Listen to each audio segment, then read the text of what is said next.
Hey, good morning, men. This is Pastor Los. I am the outreach pastor of the Circle Church of Alexandria here in Alexandria, Louisiana, here to lead you in another week of Manhood Monday. Today, our topic is going to be contentment, and I'm going to be sharing a text from Philippians chapter 4, verses 11 through 13, and it reads, I don't say this out of need, for I have learned to be content in whatever circumstances I find myself. I know both how to make do with little, and I know how to make do with a lot. In any and all circumstances, I have learned the secret of being content, whether well-fed or hungry, whether in abundance or in need.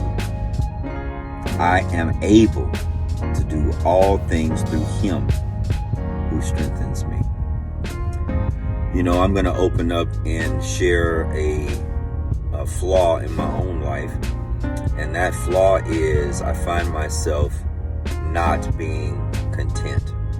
And content simply means being satisfied and being okay with where God has you.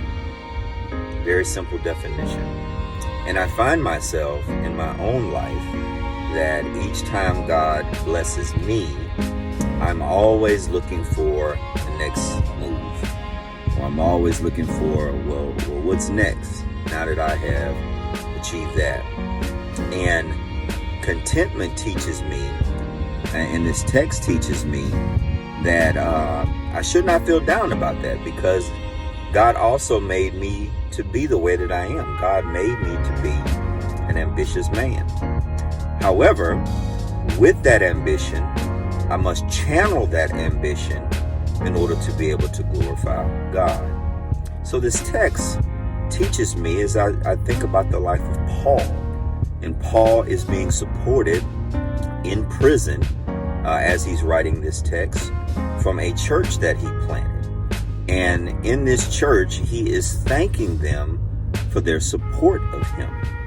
And I am thinking about, Paul. I work in a prison, and I know that the men that are in prison, whenever they call their families, I know their families may at times be happy to hear from them, but also cringe to hear from them, because they know that eventually the question is going to come up, can you help me out? And Paul did not have to do that with this church. This church just voluntarily and willfully just provided support to Paul, and he was thanking them. And he said that I have learned to be content in all circumstances. And I'm envisioning Paul being in that prison and being prepared to eventually face execution, and thinking about how his life once was.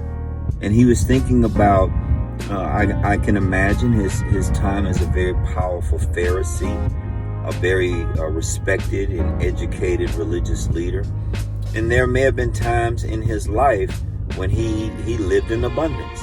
And I guarantee you, those of you who are listening this morning, you, like Paul, have found yourselves in the ups and downs of life. You have been on cloud 9 from many things going well in your life. And you also have been at your lowest point where you did not know how you were going to make it. But Paul teaches us, just like he is teaching me, that while God may have made you this way, Pastor Los, God is also wanting you to learn how to be able to handle it. That while you may want to pursue that next opportunity, that next promotion, that next big ministry opportunity that you may feel is out there, at the same time, I want you to learn from me about where I have you right now. And I think that's oftentimes, just like in my own flaws and my own learning, oftentimes men, we don't take the time to appreciate where God currently has us. We are often looking for the next opportunity when we haven't fully embraced the current opportunity in front of us. Like, for instance, I had prayed to God that He would give me more time with my wife and children. And He has. in my current position and where I am in life. I've prayed to God that He would adequately provide for my wife and my kids, to use me to do that. And God has done that. I prayed to God that He would give me a schedule that was conducive to be more involved in my family's life, to not miss so many events in their life. And He has done that.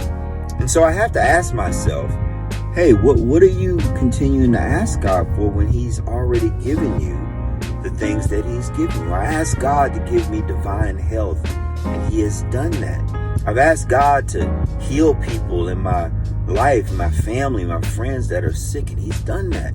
You know, and the reason why that God is able to do that, is because it points to what Paul says at the end of the text. And it says, I can do all things through Christ who strengthens me.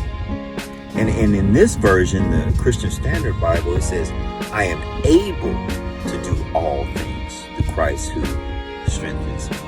So for you out there today who need to hear that you are right where God wants you to be, whether you're questioning where you are in life, whether you're searching for more, take it from me that you are exactly where God wants you to be. But what God wants from you, just like He wants from me, as I continue to work on my own lessons of contentment, is He wants you men to focus on Him wherever you are. Because it is through Christ that you will be able to gain strength. For those of you who are struggling right now, you're in between jobs. COVID-19 has really impacted your life. It has impacted your finances. It has impacted your relationships. It has impacted your marriage. You are still where God wants you to be, because what He wants from you is to learn to be content. What He wants from you is He wants you to realize that even in the midst of your struggle, even in the midst of your uncertainty, that you can still do all things. You are able to do all things through Christ who strengthens you. There will come a time when you're going to be back on top. But it is those moments that you need to be prepared for when things begin to go downhill. And so, men, I want to encourage you this morning that whether you have plenty or whether you don't have much right now, you can still make it, and you are able to do all things. And you're able to do that because of Him, Christ Jesus, who is ready and waiting to give you the strength to endure.